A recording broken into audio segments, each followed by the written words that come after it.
మీ మీద ఎందుకు నమ్మకం ఉన్నది టీడీపీకి అసలు మీకు టికెట్ ఇవ్వాలని?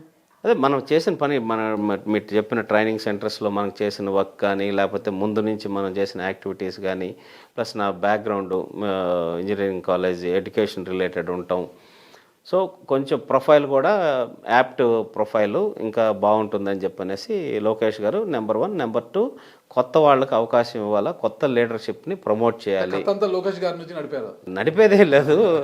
లోకేష్ గారు యంగ్ టాలెంట్ని ఐడెంటిఫై చేయాలని చాలా తీవ్రంగా పార్టీలో ప్రతి ఒక్క అంశంలో కూడా ఆలోచిస్తూ వస్తున్నారు.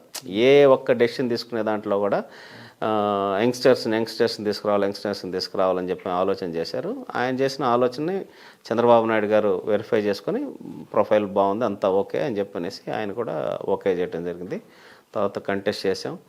ఇంకా 8 నెలలు గెలిచామంటే దాని వెనకాల 8 నెలలు ఆల్మోస్ట్ గ్రౌండ్ వర్క్ చేయటం జరిగింది. ఎక్కడ హడావుడి చేయకుండా ఎన్రోల్మెంట్ కీలకం అని చెప్పనేసి ఒక బ్యాక్ ఆఫీస్ పెట్టుకొని ఒక 200 మంది పైసలకు ఎంప్లాయీస్ పనిచేశారు. వాళ్ళందరూ కాల్స్ చేయటం, ఓటర్స్కి ఎన్రోల్మెంట్ దగ్గర నుంచి అన్నిటికీ ఫాలో అప్ చేయటం, గెలిచాం.